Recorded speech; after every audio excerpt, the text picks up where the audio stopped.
What's going on, everybody? Thank you very much for joining me on another episode of Dad Up. I'm really excited for the guest that I have on today. He and I have just recently connected, but he's an entrepreneur, he's an author, and I'm excited for him to share a little bit more about his story. But my good friend John Gafford has joined me on Dad Up. Welcome to the show, my friend.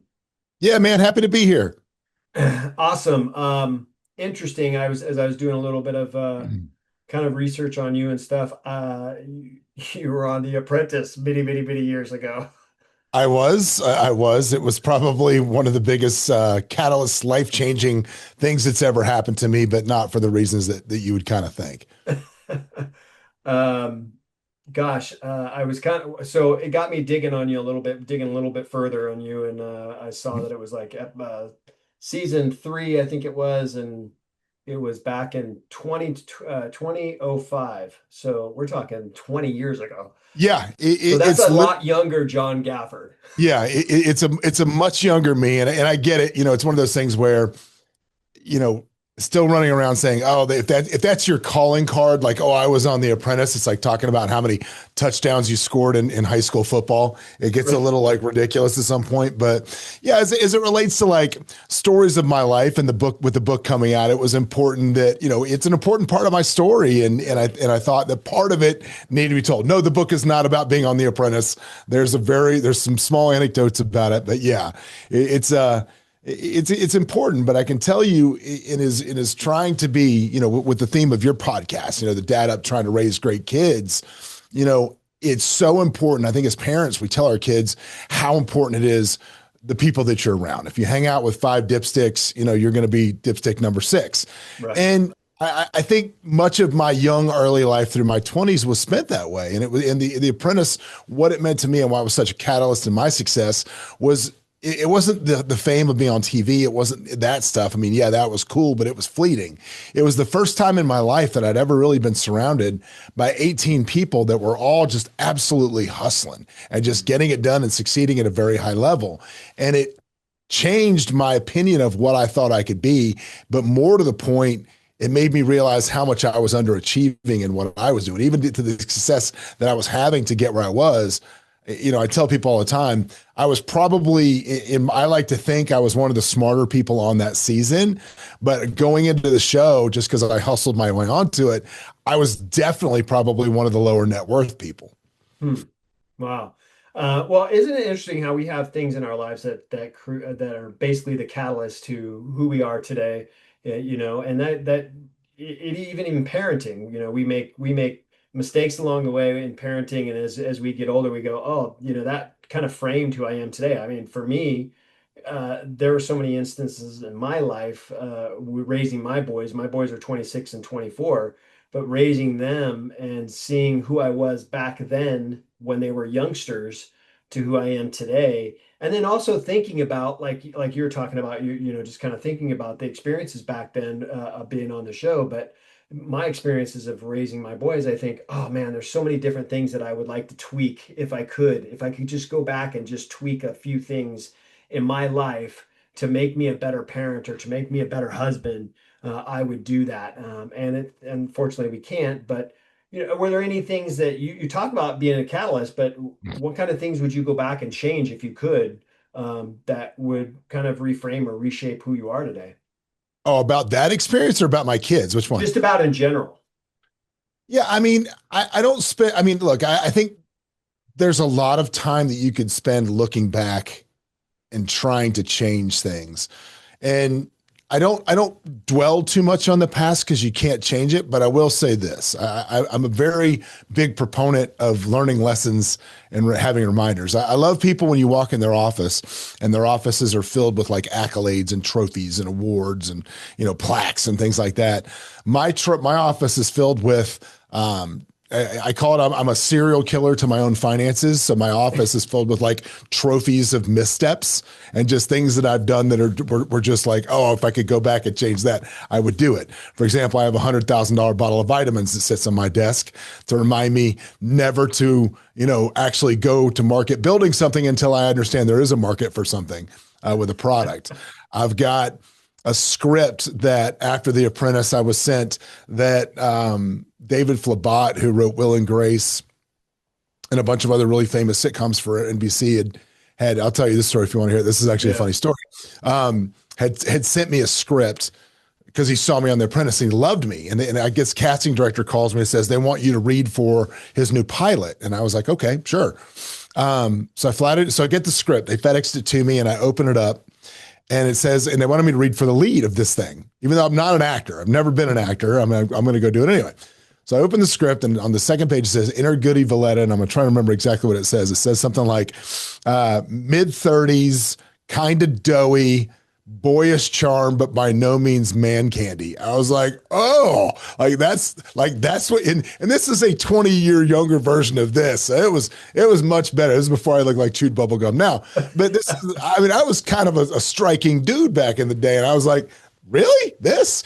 And about 6 pages deeper, it said, enter his cousin, whatever the character's name was. And it said, tall, loud, think Vince Vaughn and swingers. And at the time, if I had a nickel for everybody that compared me to Vince Vaughn back then, I mean, I wouldn't even have to do any of this. I'd be rich still. Right. And so I go to this casting meeting in New York and I walk in and there's the guy behind the camera and then there's a casting director. And I walk in and I go, I believe there's been a mistake. I'll never forget the look on her face. She was like, I'm sorry. I said, yeah, you sent me this and you said you wanted me to read for this, but I think what you meant was this. And dude, the tone of her voice, she just looks at me and goes, you can read for whatever you want. I was like, oh, okay. And the lesson from that was don't ever assume you know what people want, because later I found out that, yeah, those character descriptions are just placeholders. It doesn't matter. And yeah, so thank God that did not become the next Seinfeld, because then can you imagine? And I'd have to sit there and watch that for like 15 years and know that I completely blew that opportunity. That wasn't what I did. So yeah, I do look back at things and I try to hang on to things to remind me to teach myself lessons as I go forward. And I think, kind of the culmination of that is if you want to, write a book, if you want to do that. This book is kind of, if people ask what it is, it's a user's manual to my 27-year-old dipstick self. That's what it is. If I could go back in time and hand myself a user's manual to how to stop, just kind of drifting along with the currents of life and letting other people design your life and have the levels of success of now, this would be it. Just go do all of this and you'll be fine. That's what this is. Can you give us a little bit of kind of, I know you just kind of real basically summed it up there, but give us a little bit more kind of what the book is about. Why'd you write it? Why'd you think it was necessary? Share a little bit about that. So the reason for the book right now, a couple things. Besides it being a collection of my calamity before, you look at kind of what's happening with people, and I go back to COVID. It just seems like there's this level of apathy that's running through everything. And you combine that with people that were heavily affected by that into now AI is starting to, every day you turn on the news and you see AI is replacing jobs or replacing people. If you have a life where somebody else is deciding your future, if your future trajectory is being decided by the whims and goals of others, you gotta take control of what you're doing right now. And my book, it's not hyperbole. This is an actual playbook for how to do that. I think that's cool. You talk about helping leaders kind of stop drifting, right? And in 24 hours, and then what they do is they audit their calendar, right? That's what you talk about. And how do dads apply that same concept at home? Well, I think, dadding is my favorite thing to do. Of all the things I get to do, it's my favorite. I'm blessed enough that I still have kids at home. That's coming to an end. My son will be going to college next year, which we're very excited about. Cool. My daughter is 15. But I think with everything, escaping the drift and having a North Star and doing those things is about living a life with intention. And everybody plans, at the base, you're basic. People plan vacations, right? You say, I'm going to go to Disneyland this year. We're going to stay in this hotel. This is how we're going to get there with flights. We're going to do all these different things. But how many different aspects of your life do you spend that much energy planning? So if you want a great relationship with your kids, build a plan. Actually, write it down. Have a North Star of goals of what you're trying to achieve. Understand where you are today. Be radically honest with yourself, understanding a base point of where you are. have a vision of who you're trying to be in that relationship, and then build a plan to get there with actionable steps that can get you there, and then have some form of accountability that'll hold you to it. Yeah, no, I agree, and I think it's a super important. When I talk to dads a lot, one of the things that I talk about is, you know, kind of that, but I go a little bit further and I go, look at we schedule everything in our lives, whether it's doctor's appointments, car maintenance, meetings, all these different things we schedule in our lives. But the one thing that we don't schedule is our family. The one thing that we don't schedule is our kids. And that's something that's just as important, or if not more important than anything else. So if it's not, I always say, if it's not scheduled or on your calendar, there's a likelihood that it's going to get forgotten or overlooked. And you prevent that by making your kids part of that schedule. Yeah, I have my EA schedule one-on-ones with my kids once a month, where it's not at home, it's in my office. And just like I do one-on-ones with all of our people that work for us, I do one-on-ones with them. Where we sit down, we talk about their goals, we talk about how it's going. We talk about, is there anything that they think that me and their mom could be doing better to help them achieve what they want to do? Mhm. And it's very much like a little business meeting. It's not fun. It's not, well, I mean, I wouldn't say it's not fun because I love it, but for them, it's probably not fun. It feels like work, but I think later in life, they'll look back at it and understand how Yeah. necessary it was. No, they'll appreciate it for sure. I think talking about scheduling meetings with our kids, I mean, you call up meetings, I mean, to me, it's bonding. That's what I see. Yeah. When you're sitting down with your kids and talking about their goals and their dreams and how it's going, what do you need to change? What do you need to work on? What's going well that you can continue to do well? What's not so going well? It's a meeting, but it's your opportunity to really bond with your child, and I think that's super super important. And a lot of parents miss that. For me, when it comes to the podcast, for instance, for many, many, many, many years, and it's kind of faded away, but for many, many years with the podcast, I actually had, I told myself, I said, listen, people have, when they run businesses, they have essentially a board of directors. And that board of directors is what helps keep the business afloat. Everybody else does all the work, but they make all the decisions about what keeps the business afloat. Well, as us as individuals, why can't we have our own personal board of directors to help keep us Mhm. in check? And I used to have a group of guys, there was 6 or 7 of them. And I had a financial planning guy, I had a faith-based guy, I had a fitness guy, and they were all friends of mine that I knew through social media. But I used to report to them once a month, and we'd sit down on a Zoom call, and I'd go, listen, this is what I accomplished this last month. This is what I didn't. What do I need to work on going forward in these different areas? And they would all kind of share their opinions and all that kind of stuff and give me some guidance and tools and structure that I needed. I think, and so it helped me for many, many, many years. It helped me. And I think it's important, like you said, you have these meetings with your kids. I mean, they could be like part of your board of directors. Well, what's funny is you just gave me a good idea, which is, you look at it this way. One of the things we talk about for accountability in my book is building an accountability circle. And I Mhm. talk about things like me and a bunch of buddies of mine did the $50 fit club where, we did a deal for X amount of time where you had to work out every day and you had to send a video to the text group. And if you failed, you had to pay $50 to a pot. That's how it was. And after 3 months, I think 2 workouts got missed. That was it. But so many people, in like what you just said, you're talking about like an accountant and all of these different things. Well, why can't you just grab 3 or 4 of your buddies that have kids about the same age as you and have a dad accountability text Yeah. where where you're like, here's me spending time, here's us doing this, here's us doing this, where you have to do something with your kids every day and you're holding each other accountable to that. I Yeah. mean, what a more noble thing to do than that. Yeah, no, you're absolutely right. I think it's important for us to have those guidances outside of our normal structure of our world. Our buddies, friends, acquaintances that you could be accountable for. Because you're right. Listen, you're going to go to the gym and work out every day. It's so much easier for you to just go, you know what, I'm going to sleep in today if you have no one that you're being held accountable to, Yeah. right? Yeah. So it doesn't matter who it is, but if you're being held accountable, you're more than likely going to do it. One of the things that I do recommend that if you're going to kind of go off that idea, like when I had the board of directors and I set up I hand picked these guys. It's so funny because I hand picked these guys I had about 20 on my list. I narrowed it down to this eight. And of this eight, I said, listen, here's what you're going to do.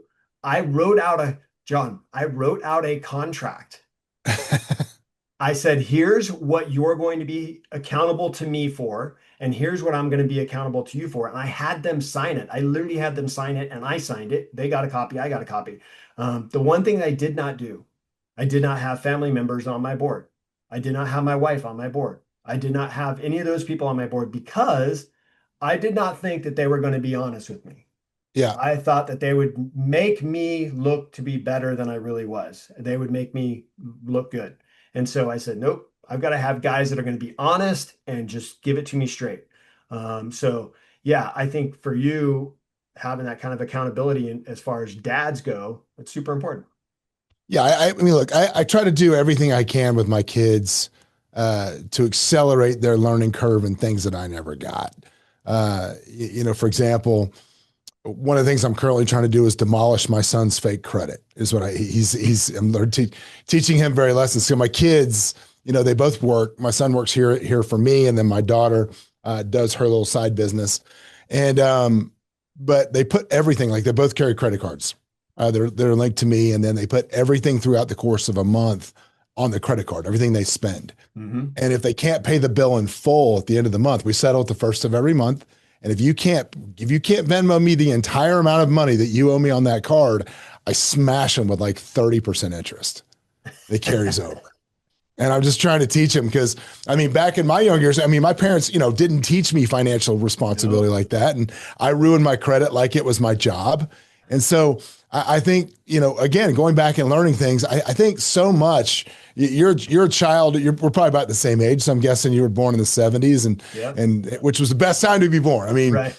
like literally, we got to be kids in the '70s, then we got to be teenagers in the '80s, and then we got to be in our 20s in the '90s. Like, name any other cooler time to be any of those Right. ages. I mean, we hit it just right, but we did kind of raise ourselves, right? And I think we learned so much from our parents about how not to be parents Exactly. more than anything else. And so all of those lessons that I didn't get, I'm like, okay, I'm going to instill these in my kids. Yeah, no, you're absolutely right. I mean, that's it's funny when I became a dad, when we become dads, we don't know what it's like to be a dad. We've never been a dad. We're a dad for the first time. We're like, oh crap, I've got to raise this human being. I don't know what the heck I'm doing. So we go off of people that we know around us, right? The other, relatives that have had kids or, in-laws that have had, all that kind of stuff. Our experiences, our own experiences, that's good and bad. And then obviously anything that you happen to read or pick up. Well, for me, it was like I went off of the experiences that I had being raised and going, yeah, I don't want to do it that way. I don't want to, Yeah. I want my dad, who, I have a good relationship with now, but he was not an all-in dad. I mean, I can count on one hand how many events, school events, sporting events that I participated in that he went to. Yeah. He just wasn't involved. And I knew back then, I was like, okay, I didn't like that feeling as a kid. I'm not going to be that way to my boys, and so I'm going to be involved in everything they do. I want to make sure that I'm around, I'm present, I'm there for them. And now, even at 26 and 24, I'm still there for them. My wife and I are soon to be empty nesters. My youngest still lives at home, but he's getting married in a few months, so he will be out the door. My oldest son lives in Arizona, so he's already gone. But my wife and I are about to be empty nesters. But my boys, even my oldest who lives in Arizona, he still calls me up and says, Dad, I need to know what I need to do in this situation. Great. Now I'm an advice giver. Like I give Yeah. advice, right? That's what I do. I counsel, right? And I go, Yeah. okay, here's my advice. Now he's 26 years old. He could take it or leave it, but he's Yeah. also got to be prepared for whatever comes afterwards. Yeah, I'm hoping to get back to that day. I'm in the bruh stage right now. That's who I am. You go from dad to daddy to dad to bruh pretty quick. Right. I was literally laying in bed this morning when I first woke up, thinking how fast it went because he's getting ready to apply for colleges, and how quick that went was really astounding. And so hopefully I'll get back to that advice thing pretty quick. He'll take it when I give it to him, but he's not asking for it right Yeah, now. yeah. Well, let me ask you this. Has he read your book? Yeah, that he has. I mean, what's funny is if you've ever written a book, it's not like a novel where you sit down and say like, okay, once upon a time, then you tell a story. When you write a book like this, and how my book is kind of crafted is it's stories of my life and then the lessons that I've learned from those stories and then action plans you can take to not avoid the situations I was in or escape Mhm. from what the situations I was in. So that's kind of how it gets crafted. But when you do it, you're writing this book in a way where it's like it's bits and pieces. So you sit down to do an outline and you go, okay, cool. What are the stories that I think are interesting enough that people would want to read? What's the lesson from those? And then how do I start to organize those into themes and chapters and sections and all of those things? So you're writing it kind of that way in bits and pieces. And so you forget some of the things that you say and you forget some of the hype, some of the nuance of how it goes and some of it can come off. And when my son read the book, there were some things in here that he felt as a teenager were not super flattering to him. And of course, I'm talking about things that he did when he was 7 years old. To me, it's like you were seven, who cares? But I forget this is a 17-year-old kid, He's right? like, bruh, what are you doing? Exactly, bro. So he sat down after he read it and he said, "Hey, I don't like how I'm portrayed in some of this stuff." And I said, "Okay." And I went back and when I read it, and of course, I read this cover to cover, it's 240 pages. I'm reading all of it together. He's just pulling out the sections about him. And when you combine the sections about him, I absolutely saw his point. I absolutely did. And I called my publisher literally when it was way too late to make any changes. I mean, way too late. And I said, "Hey, here's the deal.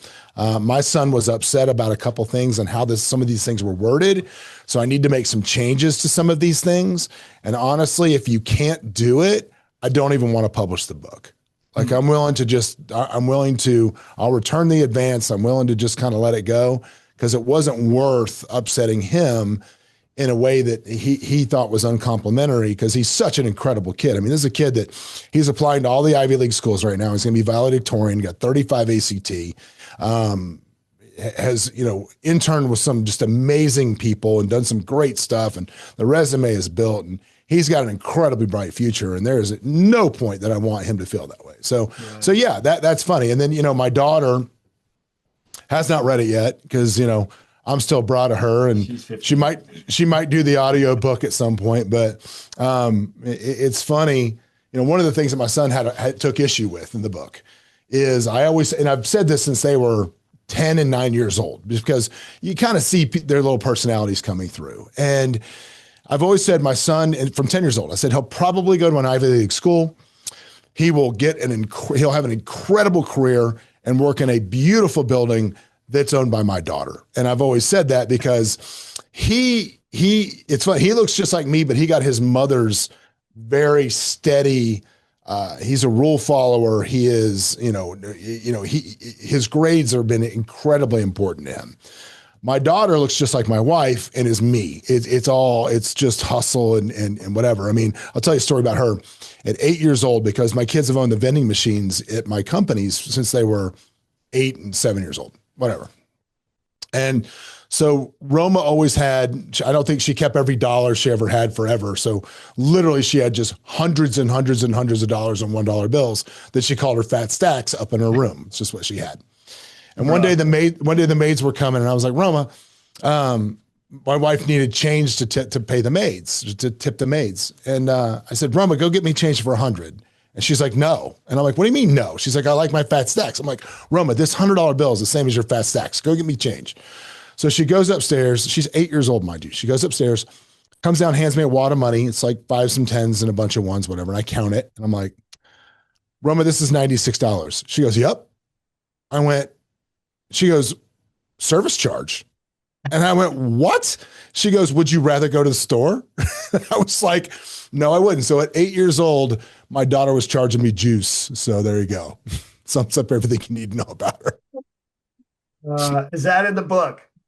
Yes, it is. Yes, it is. Yes, it is. Yes, That's it is. awesome.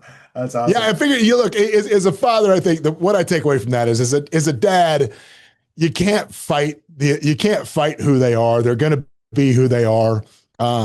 And you gotta fan the flame of whatever it is, as long as whatever it is good and it can be used for good. Obviously, if they're terrible people, you got to turn them around as best you can. But you can't fight who a kid is. I think you just got to kind of fan it because as much as you can't control who your kids end up being. You can have influence, but they're going to have their own little personalities, and you just got to fan it the best way you can. Yeah, you just got to kind of keep them on track a little bit to where they stay Yeah, within the lines yeah, of committing felonies and all this kind of stuff. You yeah, keep them within the lines, and then you just let them become who they want to become. I'm not a sales guy. Both my boys are in sales. I don't know how it happened, but that I was a military guy. I grew up. I went into the Marine Corps after high school, got out, went to college, got a business degree, and all that kind of stuff. But both my boys are in sales. They both have degrees. They're both in sales. My older son works for Charles Schwab, really, really happy doing it, loves it. My younger son works for a minor league hockey team because he's all about sports, has a yeah. sports degree, all that kind of stuff, and wants to stay in that kind of that environment. But he's in sales, and we just got to make sure that they stay on the right track, and then let them become who they're going to become. But that's awesome. Let me ask you this before I let you go, John. Let me ask you this. When it comes to if I was reading the book, as a dad, if I was reading the book, what would be, what would you hope that I would get out of it? Well, I would hope that you would become the best you for your kids. I mean, I think that they say the best indicator of future success is loving a kid's mother, is being the best you that you can be. When my kids look at me, I think the definition of success or what leads to success in anything, people ask me what makes people successful. Like in our business that we have, we own a very large luxury real estate brokerage here in Las Vegas. We have 550 agents that work for us, and we do about $2 billion in sales annually. But people ask me all the time, what makes your people successful? And it's always the same thing. It is absolute clarity of goals. It is having a plan, and it's consistency of execution. And if you do those three things, in any aspect of your life, I think you'll make a difference in not just your life, but the lives of those around you. That's awesome. Well, cool. Well, I think that at the time of this recording or publishing of this episode, for everybody that wants to know, the book is out. Yeah. Came out on November 11th. So make sure. Well, let me ask you this, John. Where can my listeners, viewers, go to pick up the book? Where can they learn a little bit more about you if they want to do that? Yeah. So I'm the John Gafford everywhere, Instagram, thejohngafford.com. But all my socials are the John Gafford. You can buy the book at Amazon, any bookstore. It's available everywhere. I recorded the audiobook personally, which was probably one of the hardest things I've ever had to do, believe it or not. Respect audiobook people, because oh my gosh, that was difficult. You don't realize how quickly you speak and how many Right. syllables you miss until you're doing that. And it's Right. crazy. But yeah, you can pick it up everywhere. But listen, again, if you're somebody that's out there and you feel like kind of every day is Groundhog Day and it's just wash, rinse, repeat, or maybe you felt like you were meant for more. Maybe you're just a little scared that the direction of your life is you look up and other people are making that decision for you. And if that's you, man, I wrote this book for you. I genuinely hope that you buy it. I genuinely hope that you actually use it because again, nobody's coming to save you. I'm not coming to save you, but the principles and the lessons in here, hopefully you can save yourself. Oh, that's awesome. Well, thank you very much, brother, for being on. I appreciate it. I'm looking forward to not only reading the book myself, but also if I'm ever in the Vegas area, which every so often we do end up over there. You and I will have to meet up and break some bread together. For sure, man. Let me know anytime. Vegas is a small town. Yeah. Philly is big, but it's pretty small. Yeah, absolutely. Well, listen, guys, this has been another episode of Dad Up. I want to thank my good friend John Gafford for being on. Listen, all the links to how you can learn a little bit more about him, how you can pick up the book, all the links are in my show notes. So please make sure you go do that. Follow him on Instagram. He's got a great channel there. But make sure you guys go pick up the book, read it, learn it, change your life, not only your business life, but also you as a dad, a husband. It'll help you get better. So appreciate him for sharing that and writing that book. And listen, if you are not yet subscribed to my show, please make sure you do that so you don't miss any of the awesome guests that I have on each and every week. And as always, I look forward to seeing you all in the next episode of Dad Up. Wow, another amazing episode in the books. So much was shared, and I'm truly grateful my guest was able to pour into you to help you elevate your dad game and really dad up. Make sure you bang that subscribe button so you don't miss a single episode. And while you're here, please don't forget to leave me a rating and a review. I always appreciate the feedback. And one last thing, don't forget, your role as a dad is one of the most important roles you have. So if you need a little help or have questions, don't hesitate to reach out to me on my website at daduptribe.com or at my Instagram page at daduppodcast. Until next time, everyone, dad up.